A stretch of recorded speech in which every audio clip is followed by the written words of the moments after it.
हाय guys. तो first of all welcome to our channel. ठीक है। अच्छा, तो ये हम लोगों का अभी बैच चल रहा है से इंटर ऑडिट का रेगुलर बैच। ठीक है। ये है मई 25 और सितंबर 25 स्टूडेंट्स के लिए। अभी तक हम लोगों का चैप्टर नंबर 8 तक खत्म हो चुका है। कल ही चैप्टर नंबर 8 हम लोगों का खत्म हो चुका है। आज से स्टार्ट होगा चैप्टर नंबर 9। ठीक है। आज से स्टार्ट होगा चैप्टर नंबर 9। अभी चैप्टर नंबर 9 किस चीज के ऊपर है?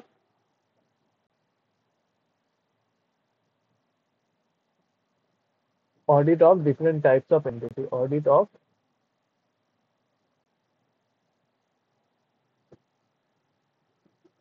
Different types of entities. ठीक है। Type of entities. अभी ये मेनली तीन चीजों के तीन टाइप्स के एंटिटी के ऊपर है। ठीक है, ये मत लिखना, ये मैं आपको समझाने के लिए लिखा रहा हूँ। एक, दो, इसमें मेनली तीन पार्ट है। ठीक है। पहले तो ऑर्बिट ऑफ क्या बोलते हैं, बहुत सारे डिफरेंट टाइप लिख दीजिए अभी के लिए। अभी डिफरेंट टाइप मतलब क्या हो गया? एजुकेशनल हो गया, एनजीओ हो गया, डिफरेंट टाइप्स। ठीक है। वरना लिखिए।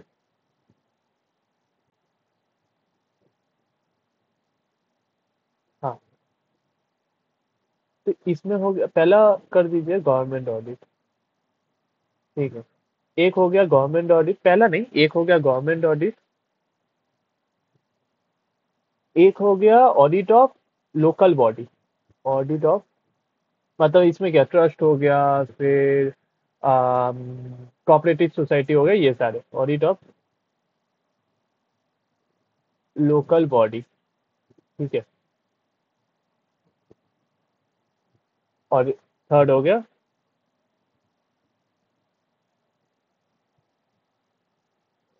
अदर्स। गवर्नमेंट ऑडिट तो हो गया, अदर्स।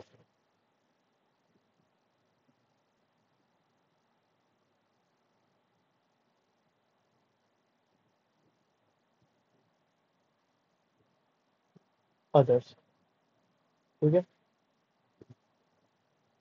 तो अभी हम लोगों का मेनली ये तीन पार्ट के ऊपर हम लोगों का ये पूरा चैप्टर बेस्ड है। Government audit, audit of local body, others.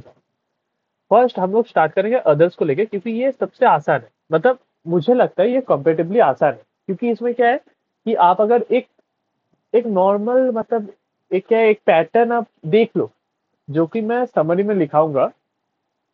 तो क्या होगा ना, आपको ज्यादा माथा लगाने का उतना ये नहीं होगा। आप पहले तो ये चैप्टर पहले तो पूरा ऑडिट ही बहुत ज्यादा प्रैक्टिकल है। आप अगर ऑडिट को लेके आप थोड़ा बैठ के अगर आप सोचोगे ना, वो बहुत प्रैक्टिकल है। अगर आप प्रैक्टिकली अब समझ के पढ़ोगे ना, तो इसमें ऑडिट में दिक्कत आने वाला कुछ चीज नहीं है। और जैसे चैप्टर हो गया audit of financial statement, items of financial, ये ऑडिट ऑफ डिफरेंट टाइप्स, ये सारे भी बहुत प्रैक्टिकल है। मैं आपको पढ़ाऊंगा तो आप खुद ऐसे आपको खुद को लगेगा कि भाई बहुत ज्यादा प्रैक्टिकल है। अच्छा, तो पहले क्या है कि फर्स्ट है ऑडिट ऑफ एनजीओ। ठीक है। हम लोग अदर से स्टार्ट करेंगे। फर्स्ट होगा ऑडिट ऑफ एनजीओ। अभी इसमें क्या है कि नॉन ऑडिट ऑफ एनजीओ। अभी जब ये आप लिखना मत, ठीक है, मैं आपको समझा रहा हूँ। तो इसमें क्या है कि इसमें मेनली कोई भी एनजीओ हो गया, एजुकेशनल इंस्टीट्यूट हो गया, कोई भी एंटिटी हुआ ना, तो इसका ऑडिट मेनली चार पांच तीन तीन से पांच तरीके के मतलब चीजों के ऊपर होता है। एक तो रिसिप्ट का हो गया, कितना पैसा आ रहा है। एक पेमेंट का हो गया, कितना पैसा जा रहा है। एक इंटरनल कंट्रोल के ऊपर है। नहीं, रुकिए। एक एसिड के ऊपर है। ठीक है। एक इंटरनल कंट्रोल के ऊपर है, और एक है लाइबिलिटी के ऊपर। ठीक है। ये लाइबिलिटी, इंटरनल कंट्रोल और ये तीनों एक साथ। अभी मैं इन तीनों को अलग अलग बॉक्स क्यों करा रहा हूँ? नॉर्मली 90% जो आप ऑडिट ऑफ अदर्स का देखोगे, अदर एंटिटी का, मतलब ये गवर्नमेंट जैसे अदर एंटिटी, आप मतलब बोलने के लिए ये मैंने बनाया, ठीक है। ये क्या है, गवर्नमेंट ऑडिट हो गया, ऑडिट ऑफ लोकल बॉडी हो गया। इन दोनों के अलावा अभी जो हम लोग स्टार्ट कर रहे हैं, ये फर्स्ट है अदर्स को लेके, ठीक है। नॉर्मली हर एक एंटिटी का ये तीनों का ऑडिट दिया हुआ है, मतलब कैसे करना है ये बुक में दिया हुआ है। इंटरनल कंट्रोल दिया है होटल के लिए, और लाइबिलिटी एंड मतलब ये सारे चीजें दिया है एनजीओ में, ठीक है। तो हम लोग क्या करेंगे, फॉर आवर मतलब अंडरस्टैंडिंग, इजी अंडरस्टैंडिंग, हम लोग क्या करेंगे, हम लोग पहले रिसीव पेमेंट एसेट इन तीनों का हर हर एक एंटिटी के लिए पहले से, क्योंकि वो क्या है बहुत जगह लेगा, ठीक है। तो क्या होगा, आप एक ही पेज में मतलब सोच लीजिए, पहले तो आप एडजॉइनिंग पेज से स्टार्ट कीजिएगा, ठीक है। एक ही पेज में सोच लीजिए ये बुक है, ठीक है, ये बुक है, ये लेफ्ट पेज और ये है राइट पेज। तो आप लेफ्ट पेज में ही ऑडिट ऑफ एनजीओ सोचिए, तो ऑडिट ऑफ एनजीओ का इसमें रिसिप्ट और पेमेंट, ठीक है, ये लिख लीजिएगा, ठीक है। फिर ये सोचिए राइट पेज में सोचिए ऑडिट ऑफ एजुकेशनल इंस्टीट्यूट, ठीक है, एजुकेशनल इंस्टीट्यूट, ठीक है। इसमें क्या है, इसमें भी रिसिप्ट पेमेंट, अब लिख लीजिएगा। बाद में जब ये सारे हो जाएगा, उसके बाद हम लोग जाएंगे एनजीओ का, बाद में देखेंगे कि एसेट, इंटरनल कंट्रोल, लाइबिलिटी क्या है और बाकी सारे। नॉर्मली हम लोग क्या करेंगे कि रिसिप्ट पेमेंट और कभी कभी एसेट भी हम लोग एक ही पेज पे कर लेंगे। तो क्या होगा आपको, मतलब आप एक ना पैटर्न खोज पाओगे कि भाई हो, मतलब अच्छा ठीक है, मतलब नॉर्मली ये होता है। तो क्या होगा आपको ना ज्यादा मतलब ऐसा नहीं, हौच पौच नहीं होगा कि बहुत सारे कॉन्सेप्ट है, बहुत सारे कॉन्सेप्ट है, ठीक है। बाकी जैसे जैसे मैं करा रहा हूँ आप देख लीजिएगा।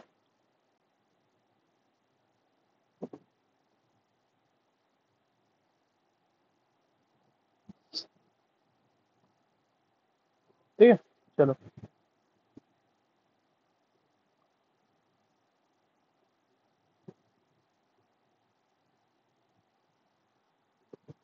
तो स्टार्ट करते हैं ऑडिट ऑफ एनजीओ, ठीक है।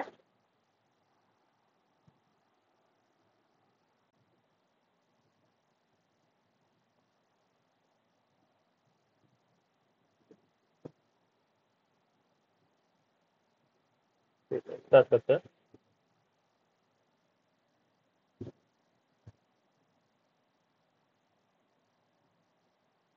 ऐसा होगा तो आप देख लीजिए पहले, फिर लिख लीजिएगा, ठीक है। एक हो गया रिसिप्ट साइड,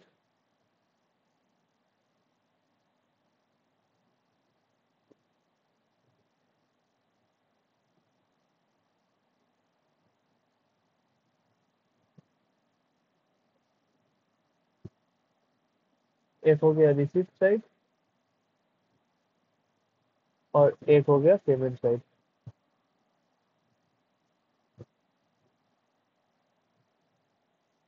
ठीक है। रिसिप्ट, पेमेंट, ठीक है। पहले रिसिप्ट साइड देख लेते हैं। तो इसमें नॉर्मली क्या है कि एक हो गया मेंबरशिप, एनजीओ में मेंबरशिप का पैसा आ सकता है, सब्सक्रिप्शन का पैसा आ सकता है, पहले लिख लीजिए। एक हो गया मेंबरशिप का पैसा। अभी मेंबरशिप का पैसा हम लोग चेक कैसे करेंगे? हाँ, मेंबरशिप का पैसा हम लोग चेक कैसे करेंगे? एग्जामिन,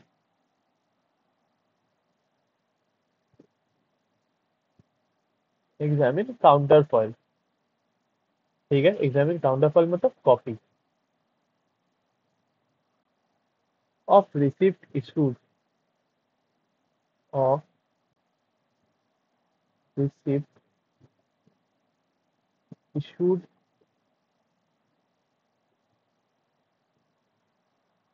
टू मेंबर्स, ठीक है। दूसरा क्या है? reconcile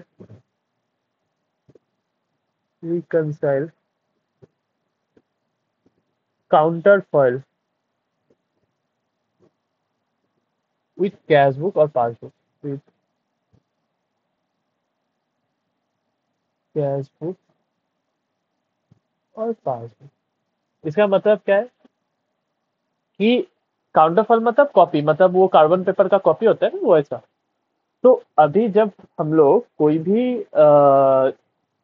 रिसिप्ट इशू करेंगे कोई भी मेंबर को कि उसको उतना हमें मेंबरशिप पैसा दिया, तो हम लोग तो एक रिसिप्ट इशू करेंगे और उसका जो एक कार्बन पेपर आप अगर देखोगे तो कार्बन पेपर से नीचे भी लिख जाता है, तो वो हम लोग एग्जामिन करेंगे।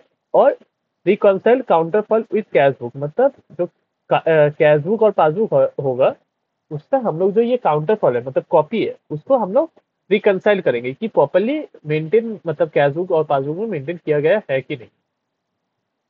फिर पैसा आ सकता है सब्सक्रिप्शन से।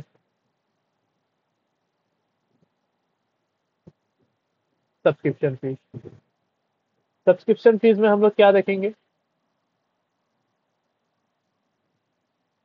बात वही है कि मतलब लगभग ना ये सेम ही है। Examine subscription register, subscription register check करो।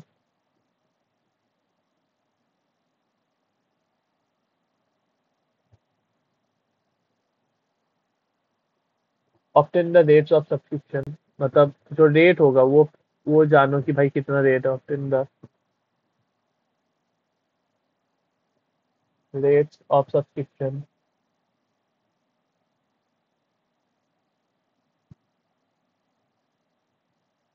थर्ड क्या हो गया? Reconcile subscription receive, reconcile subscription receive, subscription receive disclose in BOA.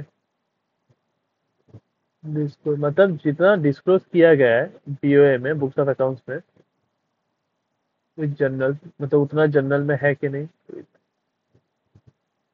ठीक है,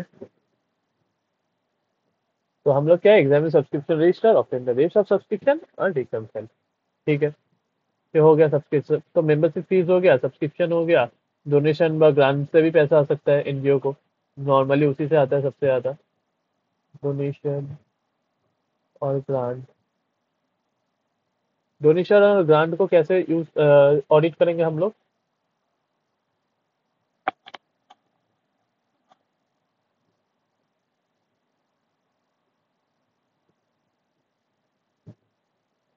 जो डोनेशन होगा एग्जामिन, उसका तो कोई तो लेटर होगा ना एग्जामिन, डोनेशन लेटर। ठीक है, ये जो डोनेशन होगा उसका कोई तो लेटर होगा, या फिर सैंक्शन लेटर एग्जामिन,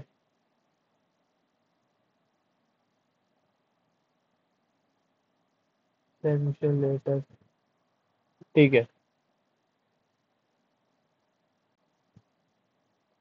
दूसरा क्या है? Ensure that money obtains, ensure that money obtains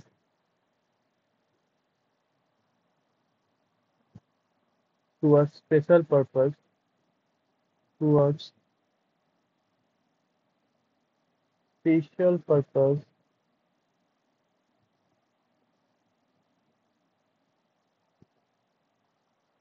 are are used for special purpose।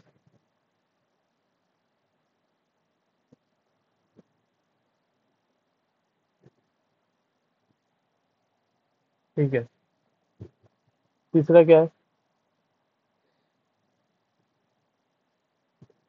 Ensure foreign donation are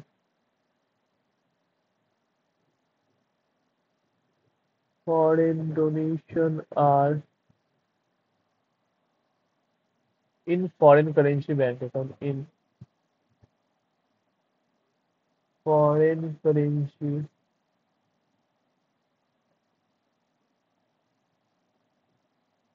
bank account as per foreign currency regulatory act 2010। ठीक है, ये हो गया। मतलब एक तो डोनेशन और सैंक्शन रिलेटेड चेक करो, इससे दैट मनी अगर कोई स्पेशल पर्पस के लिए मनी दिया गया है तो वो स्पेशल पर्पस के लिए ही यूज होना चाहिए। और instead foreign donations are in foreign currency bank account. ठीक है,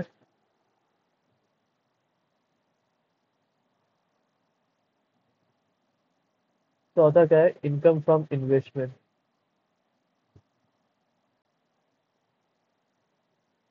इनकम फ्रॉम इन्वेस्टमेंट, इन्वेस्टमेंट से आया हुआ पैसा, इसको कैसे हम लोग चेक करेंगे? पहले तो ऑब्टेन करो लिस्ट ऑफ इन्वेस्टमेंट। पहले तो हम लोग लिस्ट ऑफ इन्वेस्टमेंट देखेंगे ना भाई, इन्वेस्टमेंट क्या क्या है। Obtain list of investment. ठीक है, दूसरा क्या करेंगे? Recompute the interest on every. Recompute the interest on every. ठीक है, और तीसरा क्या करेंगे? इंश्योर AS2 फॉलो करेंगे। इंश्योर, अगर आपको याद होगा, एस 2 या एस 12, शायद एस 12, शायद एस 2 तो इन्वेंट्री के लिए था, एस 12 शायद इसके लिए है, क्या बोलते हैं, इन्वेस्टमेंट के लिए। एस 12 या एस 13 ऐसा।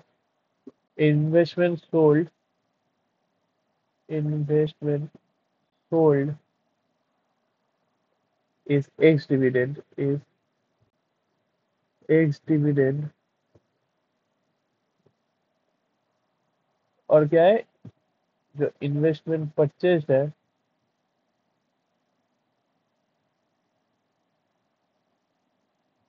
Is come dividend.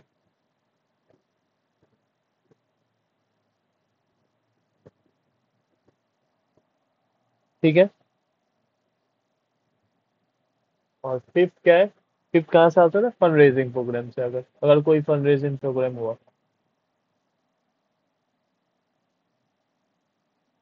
Fund raising programme. ठीक है,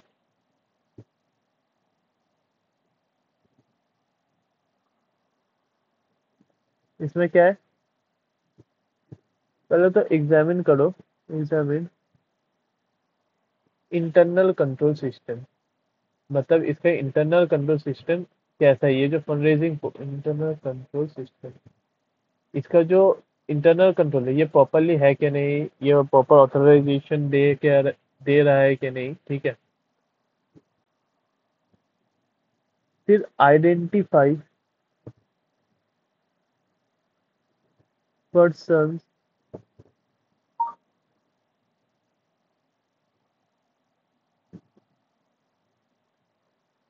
who are collecting the cash. Identify करो सारे पर्सन को who are collecting the cash and ensure the money is regularly deposited। ठीक है, कि भाई जो भी पैसा कलेक्ट हो रहा है वो रेगुलरली डिपॉजिट होना चाहिए। तो मेनली हम लोग क्या क्या देखें? एक तो हो गया मेंबरशिप का पैसा, एक हो गया सब्सक्रिप्शन का पैसा, एक donation and grant, income from investment and fund raising programme. Fund raising programme में हम लोग क्या देखेंगे? एग्जामिन इंटरनल कंट्रोल सिस्टम की प्रॉपरली है क्या नहीं, प्रॉपर ऑथराइजेशन प्रोसीजर है क्या नहीं। ठीक है, फिर हम लोग देखेंगे identify the person who are collecting the cash. मतलब जो पैसा कलेक्ट कर रहा है उसको आइडेंटिफाई करो एंड इंश्योर दैट जो पैसा कलेक्ट हो रहा है वो रेगुलरली डिपॉजिट हो रहा है कि नहीं। ठीक है। इन्वेस्टमेंट में हम लोग पहले लिस्ट ऑफ इन्वेस्टमेंट फिर recompute the interest on FD and investment, ये सारे हो गए। डोनेशन, अगर डोनेशन लेटर और सैंक्शन लेटर चेक करना है, ensure that money obtains to a special purpose are used for special purpose, ensure fund donation are in foreign currency bank account as per FCRA. Subscription fees में तो ये subscription register check करो, जैसे membership में counterfoil of issue issue to check करो, फिर reconcile counterfoil with cash book passbook. इसमें subscription fees में examine subscription register, rate of subscription या reconcile subscription receipt disclose in BOA, और उसको करो जनरल से विद जनरल। ठीक है। अभी एनजीओ में नॉर्मली पेमेंट क्या होगा?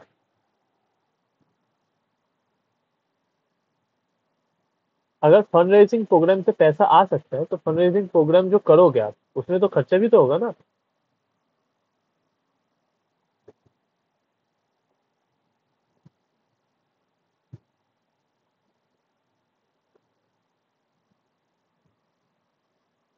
Fund raising programme,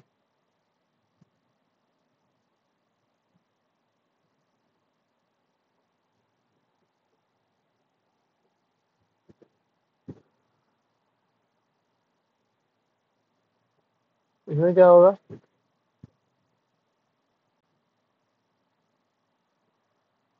examine the contract, पहले तो कॉन्ट्रैक्ट एग्जामिन करो कि उसमें क्या क्या टर्म्स एंड कंडीशंस है, वो सारे प्रॉपर फुलफिल हो रहा है कि नहीं।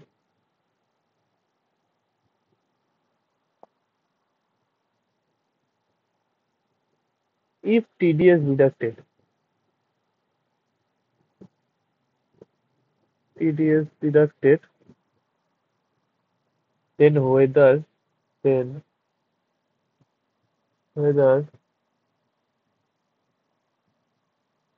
TDS is deposited or not, मतलब is properly deposited। ठीक है। मतलब डिपॉजिट, 2 मिनट, मतलब सोचिए कि 100 रुपए का टीडीएस काटा तो गया है, लेकिन जमा बस 90 का हुआ है। तो भाई वो 10 का क्यों ज्यादा काटा है, या फिर अगर काटा है तो वो तक अभी तक जमा क्यों नहीं हुआ है। ठीक है। ये हो गया फंड रेजिंग प्रोग्राम के ऊपर। Establishment expenditure, establishment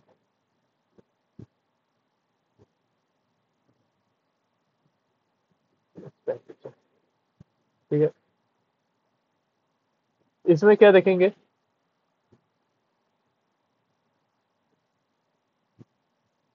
if this is a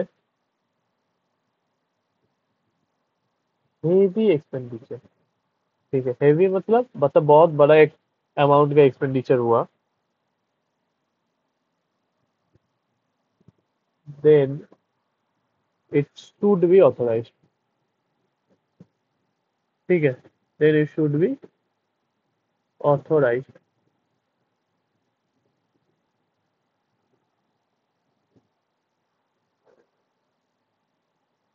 दूसरा क्या है?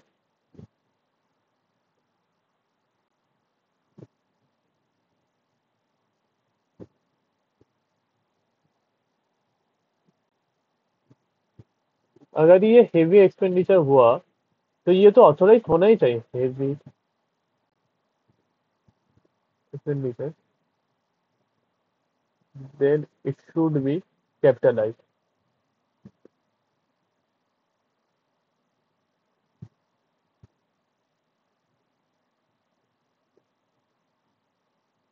कैपिटलाइज्ड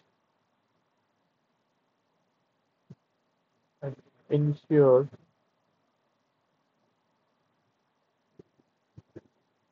पीएस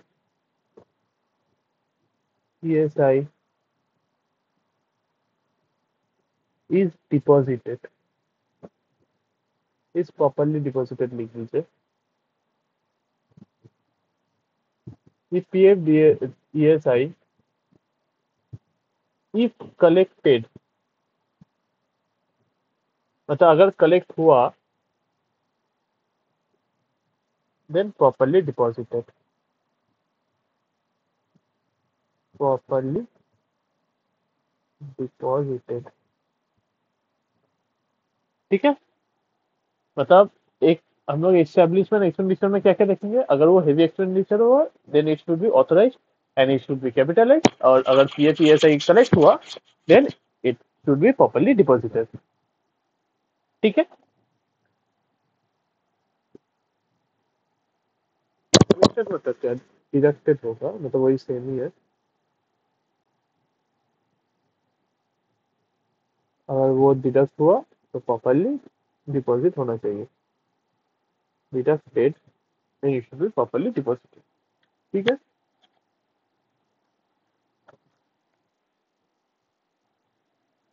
अभी 2 मिनट रुक जाइए, मैं थोड़ा अपना लैपटॉप को चार्ज में लगा दे रहा हूँ।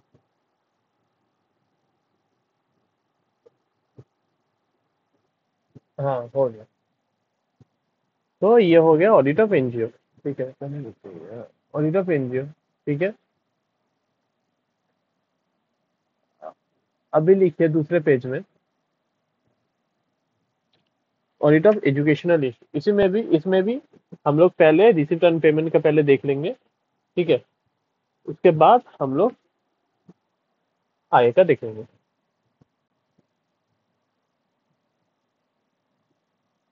Audit of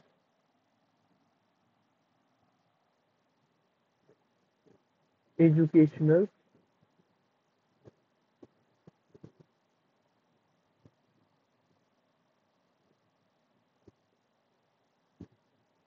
institute. ठीक है, इसमें भी कीजिए रिसिप्ट, पेमेंट, रिसिप्ट, और ये हो गया पेमेंट। ठीक है,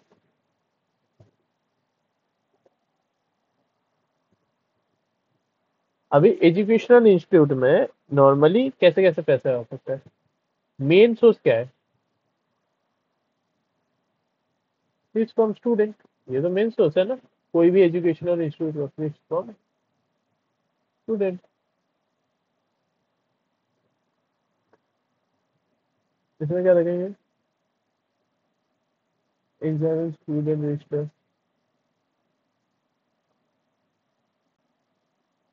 ऑब्वियसली ना, पहले तो हम लोग रजिस्टर देखेंगे ना।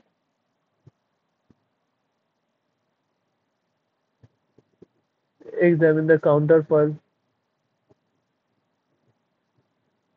आप देखोगे ना नॉर्मली प्रोसेस सेम ही है, काउंटर फॉर ऑफ रिसिप्ट,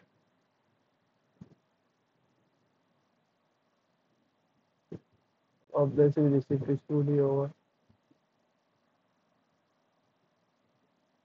उसके बाद क्या देखेंगे, अगर कोई फाइन हुआ स्टूडेंट को ऊपर, fine on student,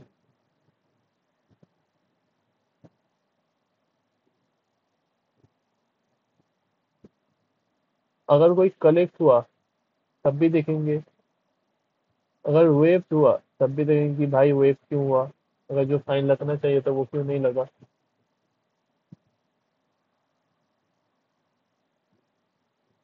if fees outstanding for long period. ठीक है,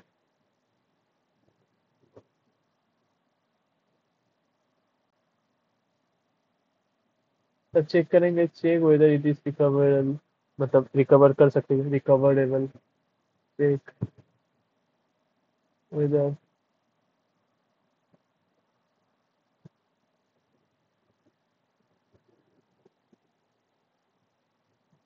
reasonable step taken for recovery, अब रीजनेबल स्टेप्स लिया गया है कि नहीं। दूसरा क्या देखेंगे, अगर तब भी ई रिकवरी ई रिकवरेबल हुआ, माफ करना मेरा थोड़ा इंग्लिश का प्रॉब्लम है, रिकवरेबल हुआ तो राइट ऑफ कर दो। ठीक है,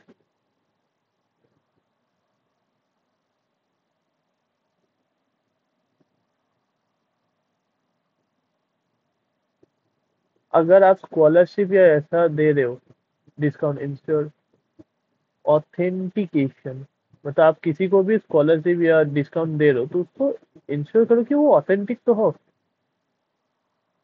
ऑन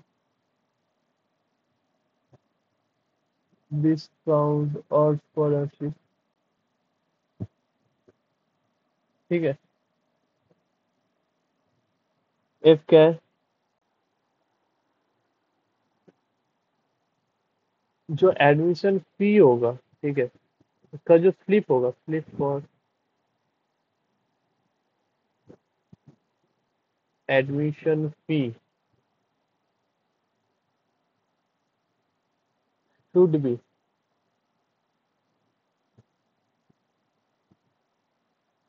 साइंड बाय प्रिंसिपल होने चाहिए।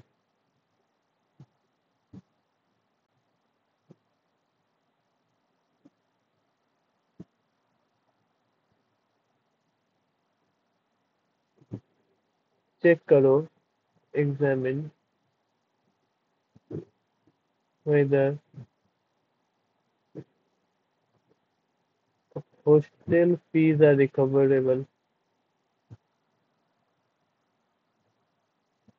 Hostel fees recovered, ठीक है। EMC 8, 8 क्या है? अगर कोई भी सिक्योरिटी मनी लिया गया है, ठीक, जिसको हम लोग कॉशन मनी बोलते हैं, security money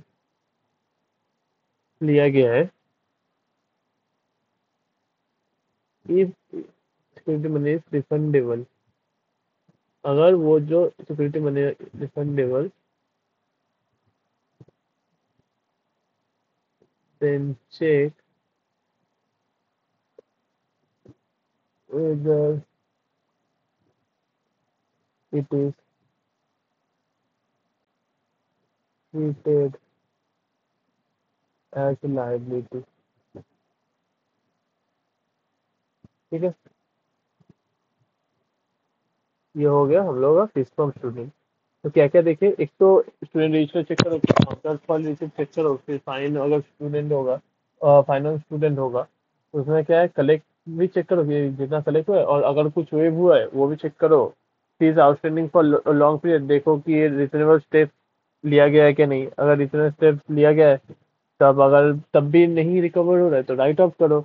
ensure authentication on discount और scholarship, slip for admission fee should be signed by the principal. Examine whether hostel fee is recovered, and if security money is refundable, then check whether it is treated as liability.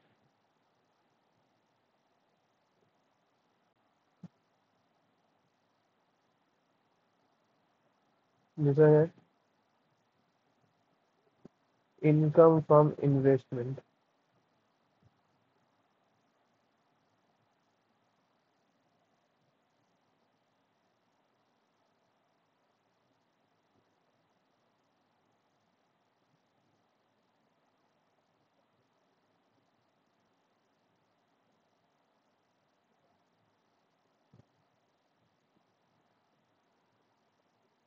इसमें भी same, obtain list of investment.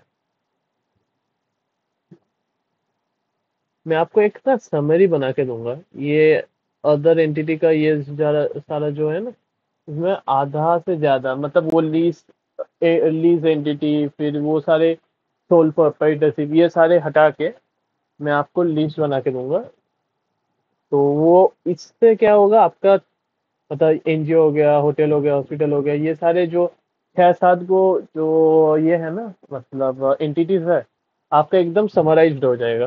तो आपको बस वो, अगर आप वो एक बार लिस्ट ही देख लो ना, आपको आधा से ज्यादा चीज याद आ जाएगा।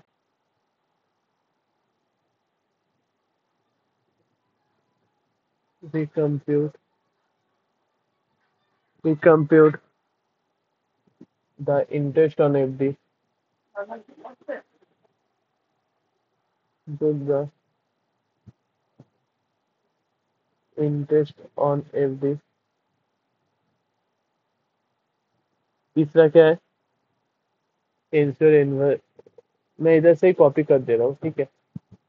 अल्टीमेटली सेम ही है। तो मुझे क्या है, मेरे पास ऑप्शन है कि मैं कॉपी कर सकता हूँ, आपको लिखना पड़ेगा, बाकी सेम ही है। ठीक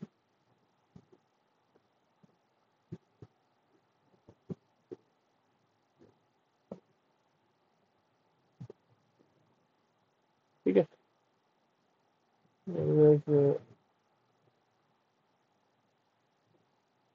आप पॉज करके आराम से, कोई जल्दीबाजी नहीं है, मेरे पास ऑप्शन है इसलिए मैं कर पा रहा हूँ। आप धीरे धीरे कर देना, ठीक है। फिर है फॉरेन डोनेशन। ठीक है, फॉरेन डोनेशन से भी एजुकेशनल इंस्टीट्यूट का आ सकता है पैसा।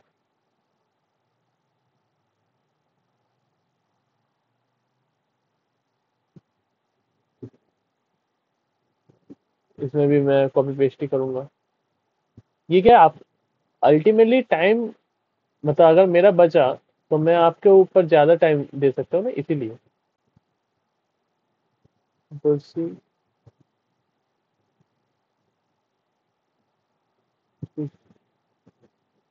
ठीक है, अगर फॉरेन डोनेशन हुआ तो ओ अच्छा, हाँ, तो लेटर और सैंक्शन लेटर देखो। Yeah, and instead that money obtained to a special purpose was special purpose and foreign donation और foreign currency बैंक अकाउंट में है, ठीक है। और दूसरा क्या है, कभी कभी एजुकेशनल इंस्टीट्यूट को ना रेंट में भी दिया जाता है, ठीक है, शादी हो गया, ये सारे कोई भी फंक्शन हुआ।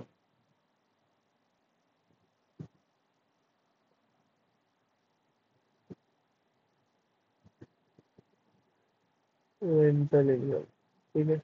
अब रेंटल इनकम में हम लोग क्या देखेंगे?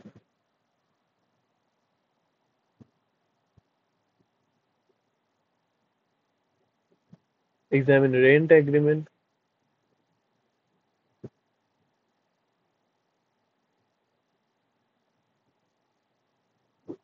और दूसरा क्या है?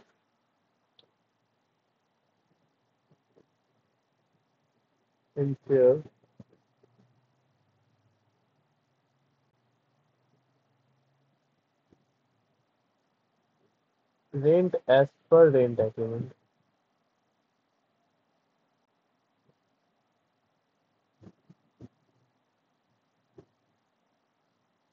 ठीक है। ये हो गया हम लोगों का रिसिप्ट चेक एजुकेशन इंस्टीट्यूट का। अभी पेमेंट।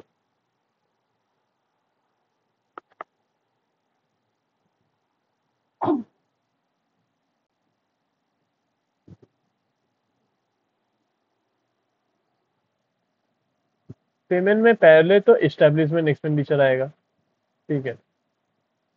तो मैं पहले इधर से कॉपी पेस्ट, देखिए जितना कॉपी पेस्ट हो सकता है मैं तो कॉपी पेस्ट ही करूंगा ना, फालतू का लिख के कोई फायदा नहीं है ना।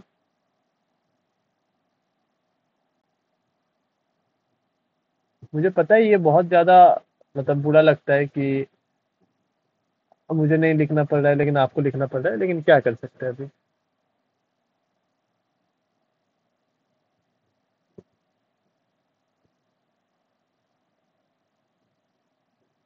एक तो हो गया एस्टेब्लिशमेंट एक्सपेंडिचर, मतलब अगर ज्यादा हुआ तो ये ऑथोराइज होना चाहिए, कैपिटलाइज होना चाहिए, एंड पीए से अगर डिडक्ट हुआ तो वो प्रॉपरली डिपॉजिट होना चाहिए।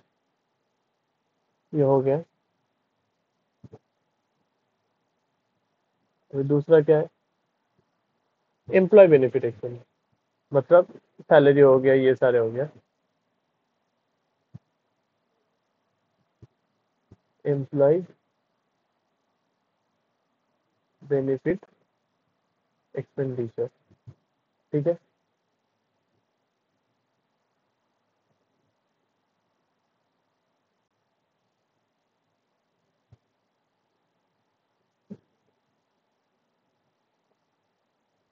पहले तो इसको काटो इधर से, ठीक है। इसको कंट्रोल नहीं, कंट्रोल एक्स करो और इधर कंट्रोल वी कर दो, ठीक है। तो पहले तो ये इधर नहीं होगा इसमें।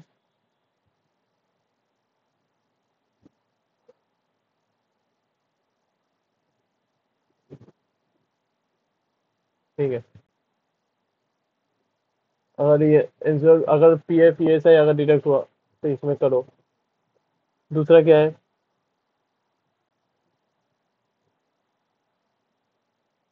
जो इंक्रीमेंट है सैलरी में, increment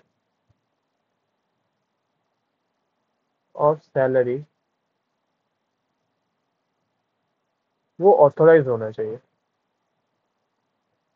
should be authorise.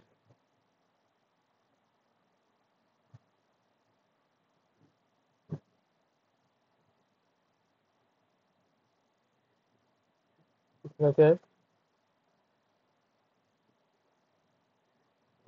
Expenditure should as पर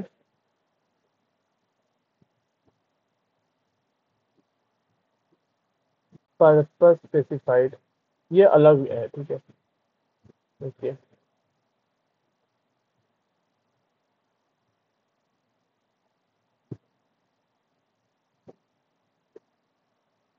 इन केस ऑफ डोनेशन और ग्रांट, ठीक है, अगर डोनेशन और ग्रांट से पैसा आया तब क्या करेंगे?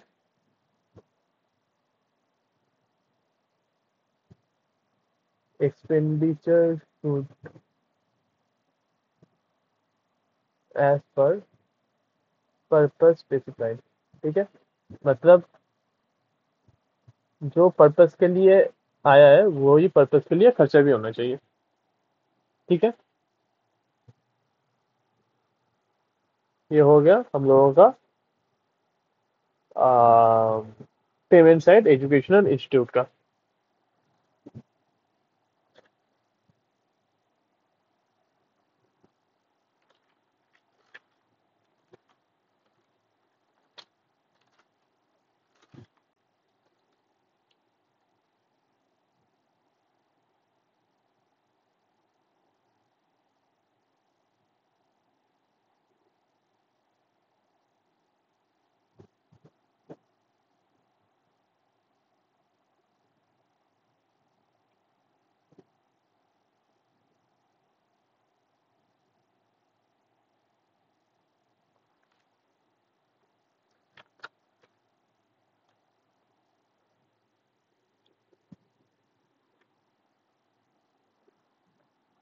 अभी ऑडिट ऑफ होटल।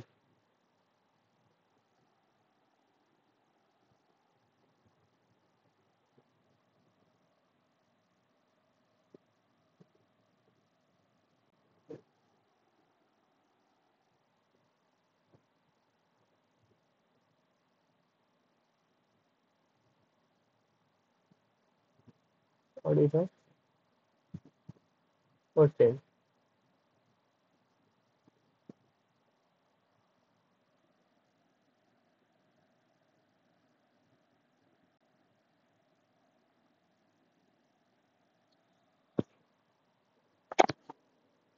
इधर भी आप सेम कीजिए।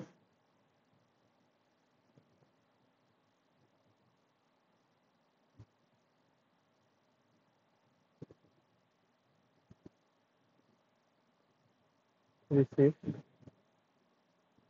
और payment.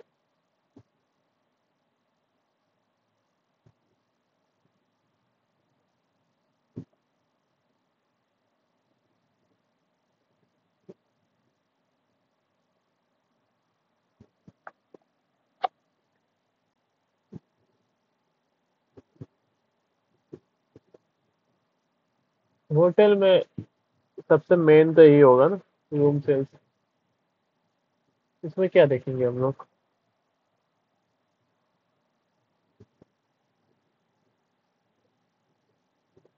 Examine the guest register,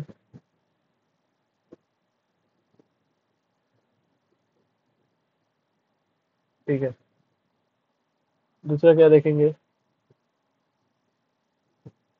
examine daily occupancy report.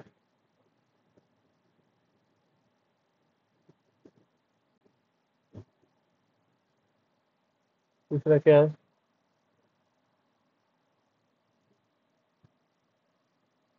Examine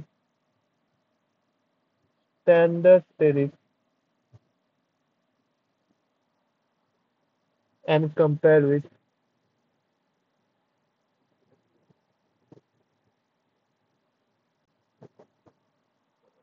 rent charge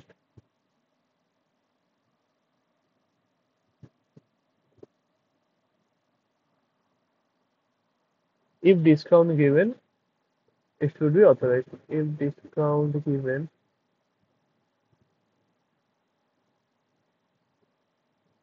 it should be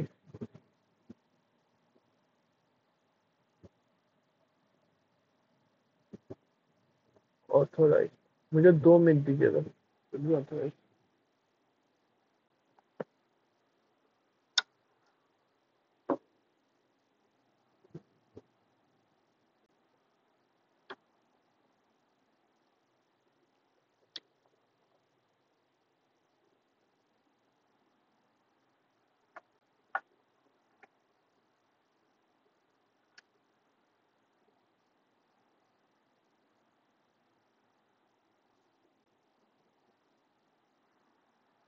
हाँ ठीक है।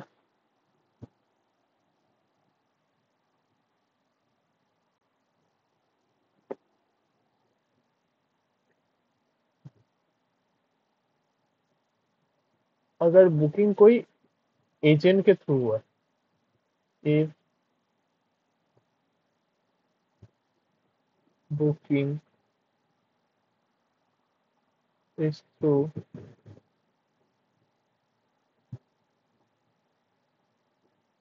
एजेंट, ठीक है, अगर एजेंट के थ्रू बुकिंग हुआ है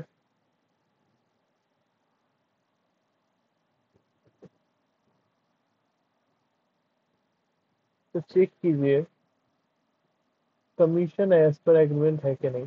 commission as per agreement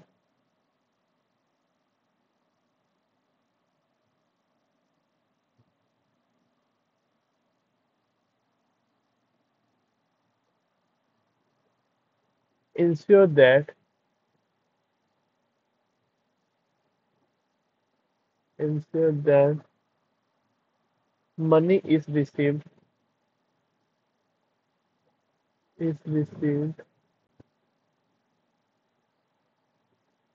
as per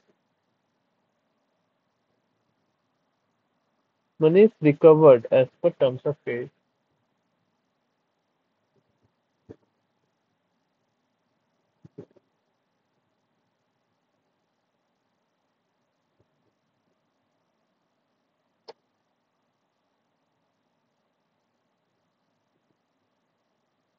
Recovered as per terms of credit।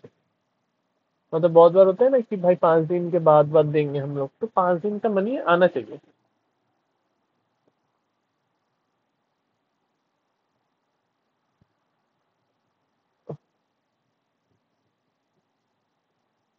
And in case of foreign exchange receive foreign exchange received ensure compliance of FEMA ensure compliance of FEMA foreign exchange management act compliance आप पढ़ भी रहे होंगे, compliance of FEMA। ठीक है। दूसरा क्या है? अभी बहुत सारे हॉल फॉल मतलब बुक भी हो जाते हैं ना, मतलब शादी ब्याह ये सब के लिए। दूसरा इनकम सोर्स क्या हो गया? Form booking of hall. ठीक है।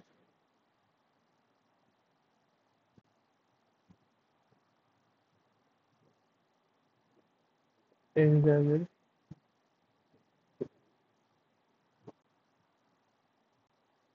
records,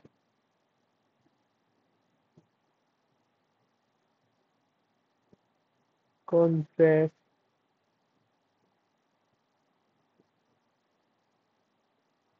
invoices. ठीक है,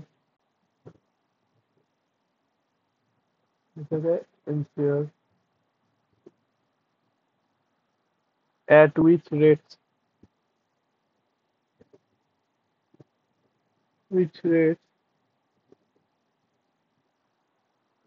the halls are booked.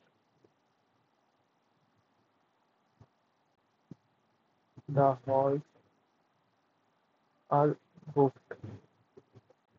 ठीक है, मतलब एक तो आप कॉन्ट्रैक्ट इनवर्स वो सारे चेक करो और देखो कौन से रेट पे हॉल्स बुक हुए। इधर भी पेमेंट में होटल का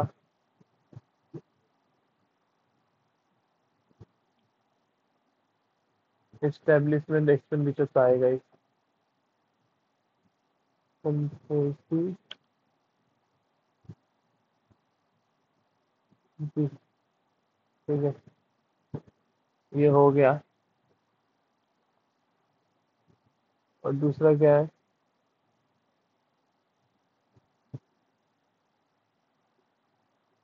दूसरा है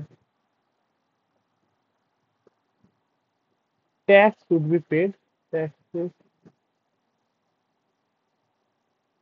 शुड बी पेड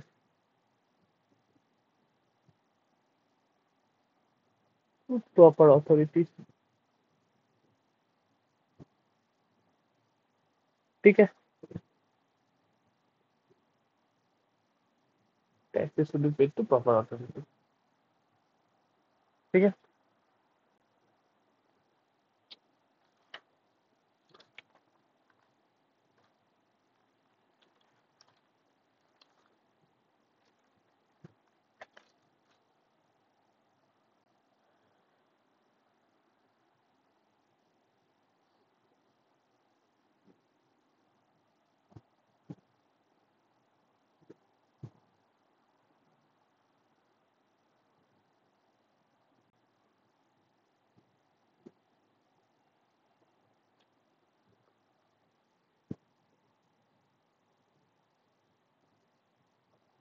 तो आज का क्लास ना यहीं तक करते हैं क्योंकि आज मतलब बहुत कुछ कर दिया हम लोग। मैं तो कॉपी पेस्ट कर दिया लेकिन आप लोगों को ऐसे समझने में भी थोड़ा टाइम लगेगा। समझने में मतलब ऐसा समझने का है नहीं, अल्टीमेटली सारे पॉइंट्स ही है, ये सारे आप अगर एक बार याद कर लोगे मतलब समझ लोगे। समझना तो बाद में, लेकिन आपको याद भी करना पड़ेगा, अल्टीमेटली लिखना तो आपको ही है एग्जाम में। तो आप अगर याद कर लोगे तब आपका क्या होगा, आपका एक बहुत अच्छा बेस बन जाएगा। ठीक है, चलिए आज का क्लास यहीं तक समाप्त करते हैं। ठीक है, तो कल ऑडिट ऑफ सिनेमा हॉल से स्टार्ट करेंगे हम लोग। बाय।